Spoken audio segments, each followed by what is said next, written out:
Good morning, HCC. We have had a very brief flying visit with two of our very best friends, well, adopted daughters, and we wanted to have the opportunity to give you an update of what they've been up to and what's next for them both. So in case any of you don't know, the Anhelina and her sister Karyna, who you'll see in a minute, two sisters from Ukraine, had to flee their home when the war broke out in 2022, and long story, but they ended up coming to Highworth, which was very exciting for us to get to know them.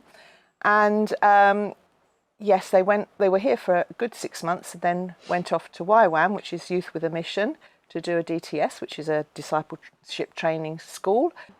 Right, so Anhelina, what did you do in Nuneaton, and how long were you there, and what did you learn?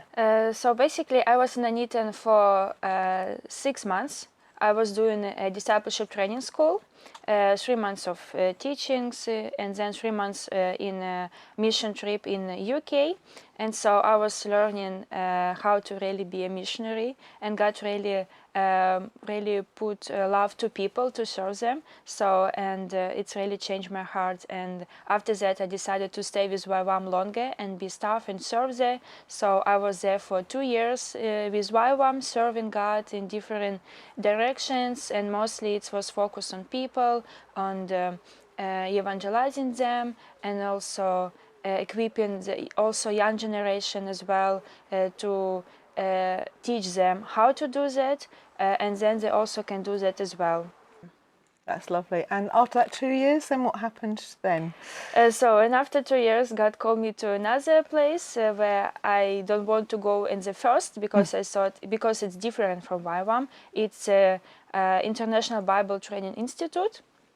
They're also focusing on discipleship, mission, and training. So I was there for 1 year, and I was also helping to young generation to learn about God, who He is, and also help them to really experience Him in their life as well, how to really they can build their faith, and also helping them to deal with their fears and what God says about them, not enemy says.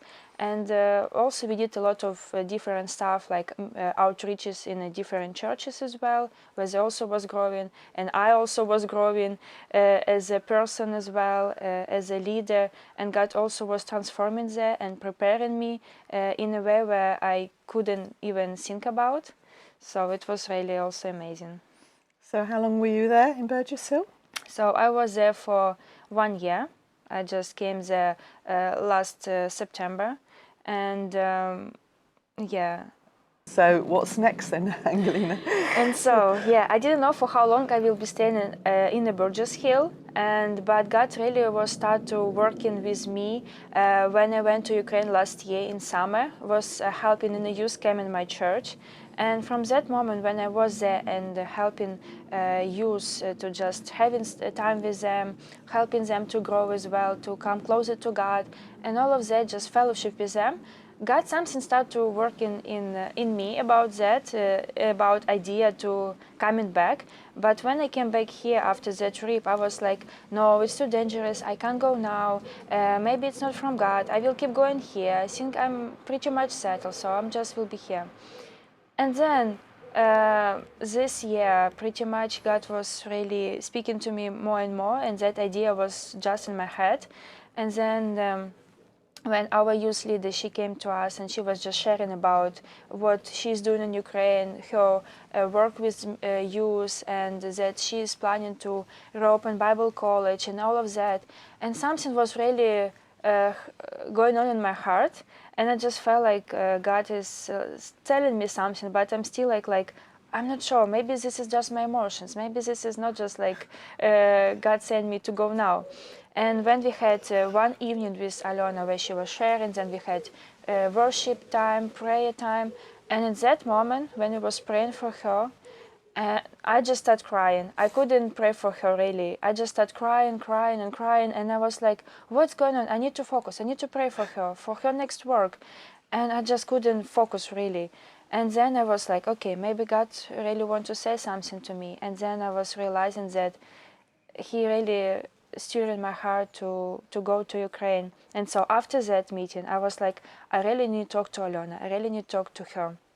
And so next day when I met her, I started to share with her everything what happened that night, and that I couldn't sleep after that anymore. And I feel like God is calling me to go now to Ukraine and help you in Bible college. And so she said like, okay, let's pray 1 week and see that this is not like from my emotions coming, and this is really from God. So we have prayed, and after 1 week we came back together, and we really felt that this is God leading there. And even like that, during 1 week, I couldn't still pray because I was just like, wow, I really feel like God moving me next. And for now, I don't have that thoughts like it can be dangerous. Yeah, for sure, no, it can be dangerous and difficult. But for me, I'm more excited because God is leading me there, and I really see that God wants me to be there to help my generation to grow and to experience God more. So, and I decided that, okay, God, if you lead me there, I won't be there, and doesn't matter how it will look like, how it can be, but I just won't be there. So, is this going to be a paid job while you're out there? Actually, no. I'm going there as a UK-supported missionary because, according to situation in Ukraine, my country, there's no job, or like my church even couldn't help me because they actually need help in every area what they're doing, because they're really helping people as well. So they also need support in that as well. So, yeah, I'm going as a UK-supported missionary, and we'll carry on with that. And also I want to say a big, huge thank you to church, HTC Church, because really without you I even couldn't to do that work, because I was going to YWAM because actually by faith, and then you step in and you decided that you want to support me in that, and from that time you was carrying with that and supporting me, and really without you I really couldn't do that. And I really see through you that God is really like helping me in that, and he's caring for me, even though I'm not in my country, but he's really carrying me through you guys. And I'm really so thankful for you and for all your support and encouragement and lovely words and your smile. And when we are coming to you and when we see you, you're always for us here, and it's really I'm really blessed by that, and I'm really see also as well that God really doing a lot of in your church. So I'm just praying that will not stop, but it will be just growing more and more, and that more young people can come to God, and that it will be something really shifting and changing, and bringing a lot of fruits to God's kingdom. So thank you so much. I love you guys. Bless you.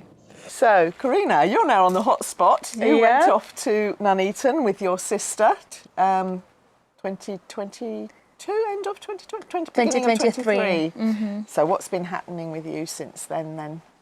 So as Anhelina shared, we've done DTS actually together with her, and it's been a life-changing experience for both of us, because we experienced the love of God even in more deeper way, but also gained so much heart for missions. But for me it was a little bit different, because I had a heart for mission since I was 8, because we've been receiving in our church many missionaries and all of that. So I've been having that heart to go to the nations. And so after my DTS, actually, I asked the Lord, what should I do next, and what is the next step for me? And then I also was asking God why there's not many young people in the King's Lodge, and I really want to see them more. And I just really felt that convicted, and the question, Karyna, why you won't go back and see that happening? So after that I came back, and been staffing DTSs, been leading DTSs, equipping young generation to go into the nations. We went to Italy twice, we went to Brazil twice, to different locations,